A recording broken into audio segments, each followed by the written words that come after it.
Well, good evening. My name is Hardy Sellers. I'm a run, bike, and triathlon coach, and this is Quinn Millington. I'm a physical therapist. I have specializations in orthopedics and clinical electrophysiology, also a triathlon coach. And we're tonight going to talk to you about heart rate training in the base phase. So that'll be our talk tonight, and Quinn is here to answer all your questions, and I'll deliver the information. But you know, it's that time again. We're in triathlon season is over for most of us. Some of you guys have had great seasons of whether it be in running or triathlons or biking. Some of you may have had injury-plagued seasons. But it's time to kind of start looking at next season, start planning ahead. In fact, next month we'll be doing a class on periodization of your training so you can start getting a training plan set for 2015. But now, tonight we're going to talk a little bit about the base phase. And as a coach, one of the biggest challenges I face is when and how to back an athlete off to allow their bodies to take advantage of the work they've put in. And rarely do I find I have to motivate them, because most people are looking forward to that. But the base phase is a time where you just you have to have a tempered approach. So first, we're going to start off. I'm going to give you a definition of training. Training involves sequencing periods of physical stress with periods of adequate recovery to progressively prepare for a desired outcome. Stress and recovery. That's pretty much is what it is. Most people are pretty good at the stress part. It's the recovery part that they have issues with. And what you have to do, and I've got a little explanation here in my paper, is you've got to look at the cost of everything in your ultimate goal. And I'll give some examples. To improve recovery must exceed one's effort in breaking oneself down. Otherwise, you're overtraining. So you will ask, what is the cost and benefit, and are specific to the goals at hand. For example, a 4-hour training ride does little to benefit you if your goal is a sprint triathlon. And we see people that have goals in sprint triathlons, yet they train with a group that's training for an Ironman, and you've got to look, there's a lot of cost without a lot of benefit.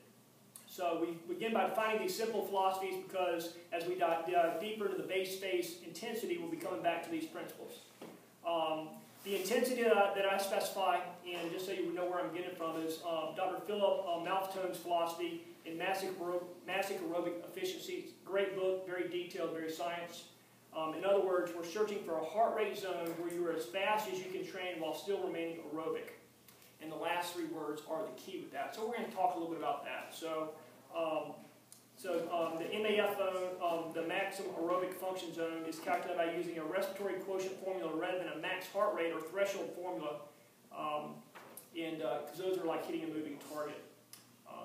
So I'm going to let Quinn talk a little bit about maximum aerobic function in the zone, because that's kind of what you do as far as in your clinic.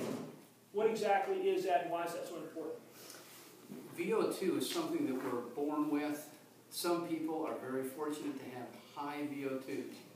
The rest of us, we have what we have, and the trick is to try and push the lactic acid threshold, that lactate threshold, as close to that maximum as we possibly can.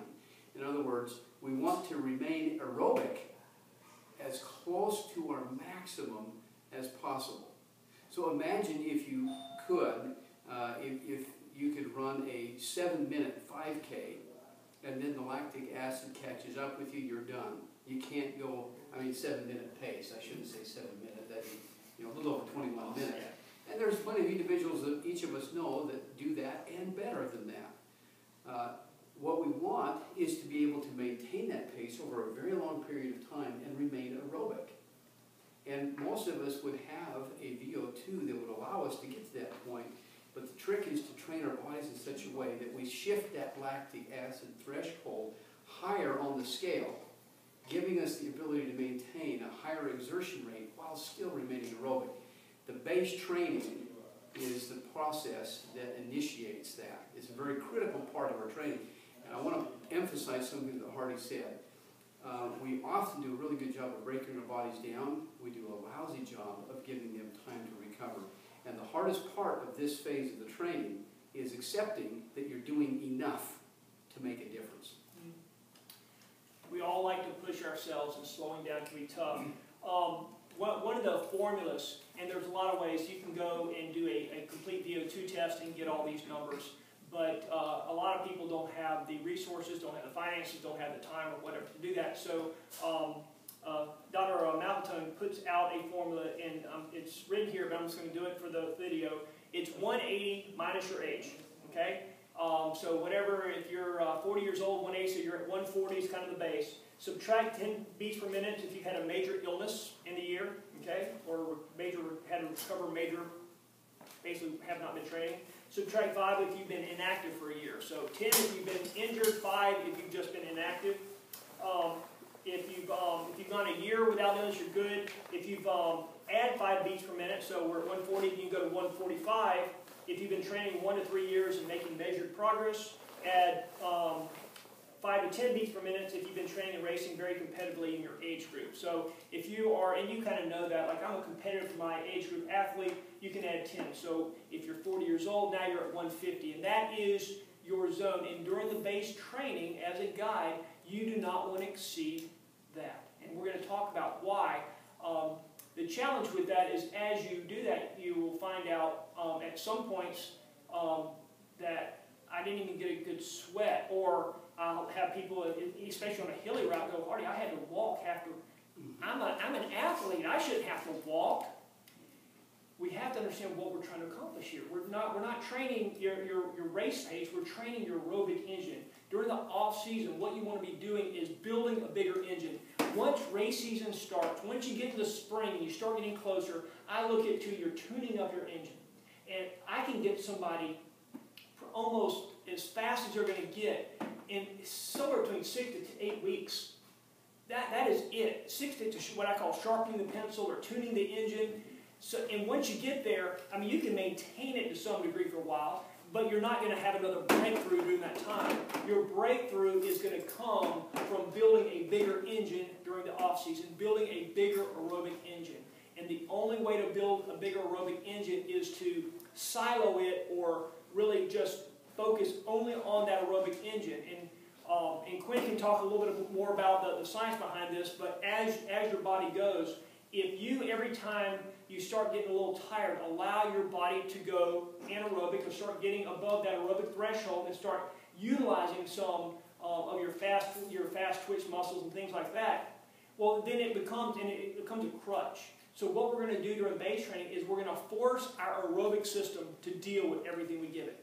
And your body, as amazing as it is, over time will start compensating and start adapting. And we're going to talk about some of the differences that we'll see. But you know, you'll notice you know, whether it be capillary density, whether it be tendon strength, and there are a lot of advantages that come from maintaining and not allowing your body to get out of that aerobic.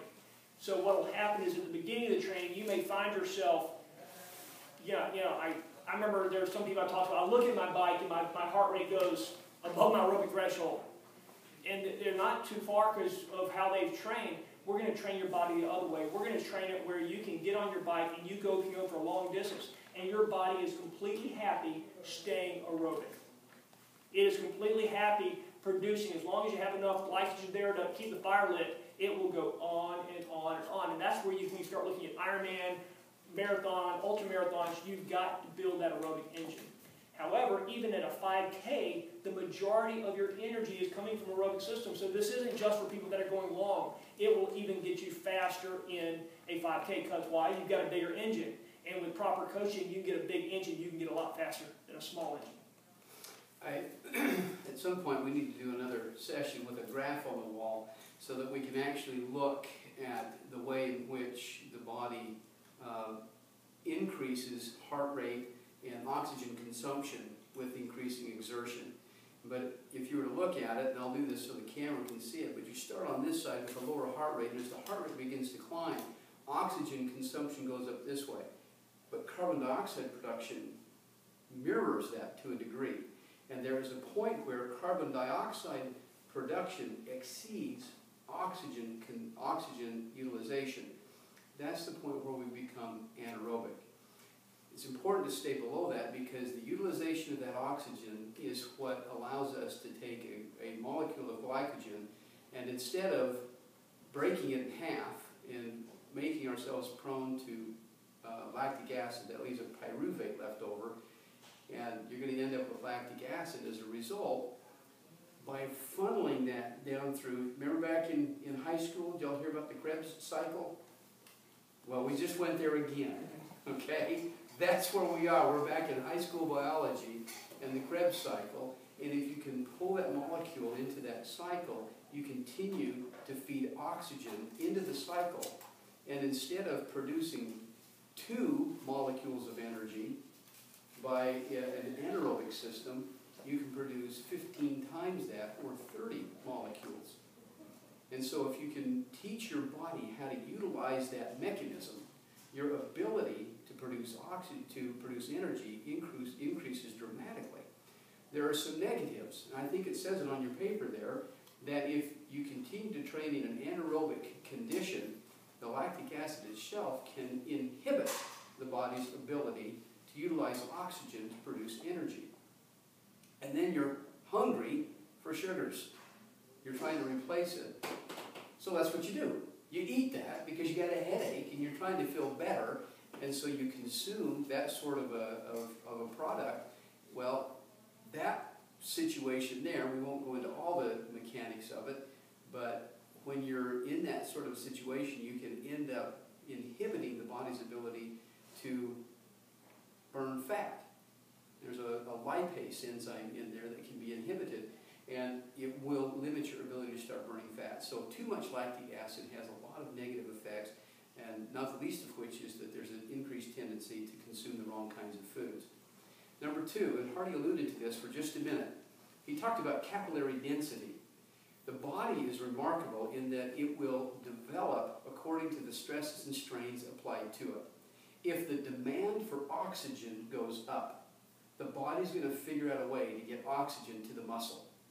So if the demand for the muscle is if you've trained it in such a way that you're not going anaerobic, the body says, how do I get blood into the muscle?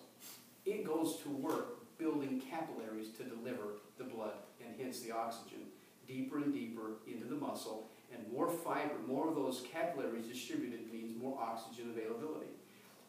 Also, within the muscle fibers themselves, the mitochondria increase.